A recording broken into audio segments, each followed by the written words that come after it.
Way to go, buddy. I'm proud to introduce you to the man from Regina, Saskatchewan, of all places, Jonathan Bergen. Woo! Welcome to the show, brother. What's up, guys? It's good to have Oh, you. to have both of you sitting in front of me is just great anyways. I mean, I don't get this, first of all. I'm just a little fish in a little pond, guys. That's it. Look Oh, at, you man, know what? Us Canadians, we're going to stick together. So Absolutely. that's right. Dude, it's been fun working with this guy. He's got high performance on the brain all the time. He's a competitive dude, but he's one of the nicest guys you've ever met too. Why I always talk about Jonathan Bergen is because the dude is doing some of the highest performance I've seen in a collision center in one of the most challenging places on the planet. yeah. Dude, tell us what it's like, Jonathan, doing business in Saskatchewan. Now that you know what it's like around the rest of the world, what are some of the Yeah. challenges? Well, right now, I mean, it's a tough thing. I mean, when you come into February, usually, like especially our coldest month, you're looking at the nice -40 weather that makes it complex on its own. You know, you're missing -40. Okay. -40. Woo! That's Yeah, let me t-shirt tell weather. you. My front door doesn't even work, you guys. I got to use my garage to get out of it. So Okay. a Tesla could make it about 2 blocks without running out of juice, huh? I could tell a good story on that, but I'm not going to.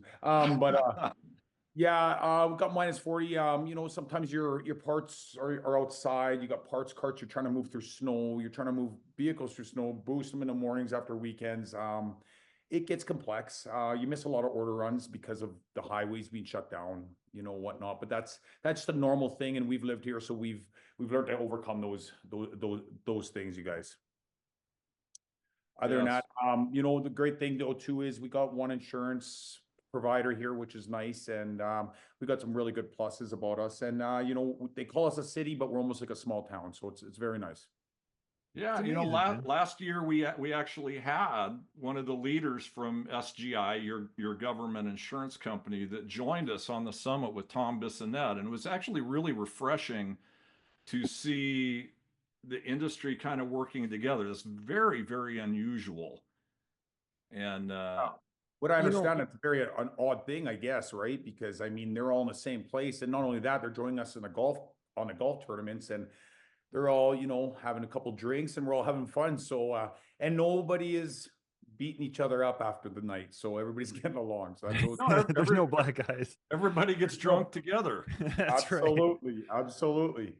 So you know what's interesting? You obviously are faced with some interesting challenges being geographically where you're at, of course, but you've also created some really unique ways of handling work that just seem to, I would say, open up your business and make it more profitable, make it more functional. Can you share with the shop some of the things, some of the initiatives that you have that you found to really work well? Absolutely. For one is our advanced repair planning. We do an advanced repair plan on absolutely everything. We bring that guy in the shop. I mean, we do an average of 3 a day, but I'm just going to say when you're doing an advanced repair plan, that's a full meticulous dismantle. You're actually looking at getting into it deep with this vehicle. You're looking for all the hidden damages, making sure that you're gathering all those parts because you want this vehicle when it gets brought into your facility to be worked on. We also build these cars back up and we give them back to our clients if allowed to be. Okay, so if it's safe to do so, we're going to build the cars back up, give them to our clients, and their vehicle's not going to sit there in our facility for 6 to 8 weeks, let's say, right?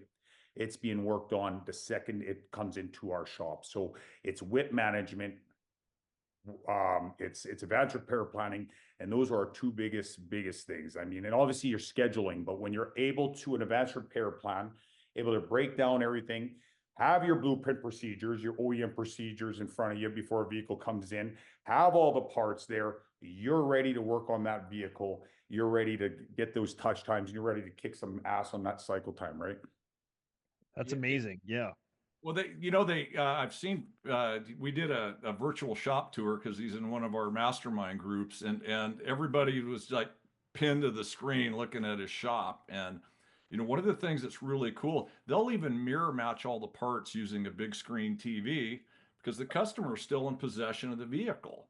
Mm. And, but they know, and correct me if I'm wrong here, Jonathan, but if you miss a part on a repair plan, you're looking at a couple weeks usually to get that I'm going part? to say average 2 weeks easily, and you could be waiting 6 to 8 weeks for a part. And I mean, you go out to your clients now, and you start listening to phone calls when their vehicles are in your facility for 2, 3, 4, 5 months. And we get some pretty big severity accidents unless you're not taking tow-ins. I mean, which I'm one of the groups that really watch my tow-ins as well. I'm able to say no, which also helps that us get some vehicles out. We look Was out it for our, always that way? Because I know you're maniacal about whip management. And that's why your cycle times are so incredible. But Dave, I really wanted to take the chaoticness out of the shop, and I didn't want clients phoning us all the time and, complaining and listening to my front office staff, taking those complaints on because those get tough.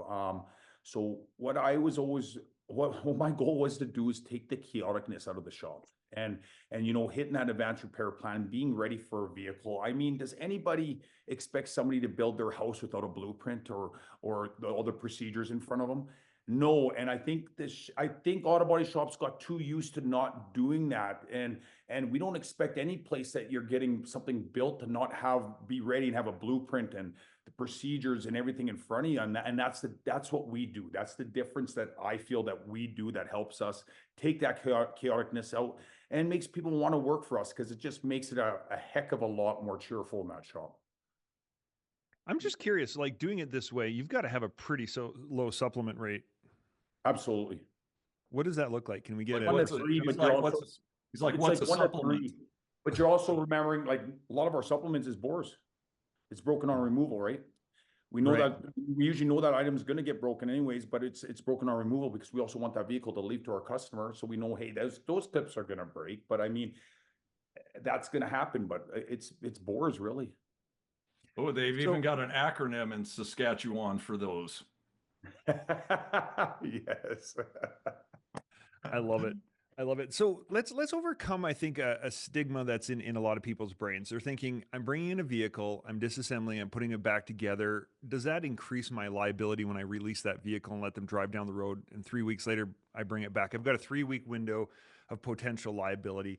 That's what Mhm. comes to mind for, I think, a lot of shop owners. How do we address that? Is that something real? Is it unfounded? Where are we at with that? I mean, if you're allowed to partially take that part off without really making anything, that comes up, like I know calibrations are a thing and all that kind of good stuff. We do calibrate our vehicles and we try get rid of all the codes before the vehicles go. Again, if it's allowing to do so, Ryan, we will keep the vehicle if it has to, but most of our vehicles leave. I don't have a problem with that. And I never Oh, have. interesting. Yeah. Okay. And you've been doing And this some of for these clients, Ryan, I've seen some of these clients, and I hate to say it, I book a vehicle in, and those parts don't come in that 4 to 6 weeks, and then all of a sudden I don't have an ETM parts. I'm able to phone that client a week before they're coming in saying, "I'm sorry, I got to cancel your appointment because I don't have an ETA on these parts." And then I say, when those parts come in, because I know which part it's going to be, we will phone you and get you booked in for our next available appointment for your size of job. But and some of these clients, Ryan, I mean, let's face it, they would be without their vehicles if they were at another shop for 5, 6 months. right. Yeah. That's how long as some of these parts are taking. And if I was a person, that's my vehicle. As much as I like to drive an Enterprise or whatever vehicle you're driving, right? Whatever rental you're driving, I still like my own vehicle. Makes Yeah. sense. Yeah. Plus most people have a restriction of how much rental insurance company's gonna pay for.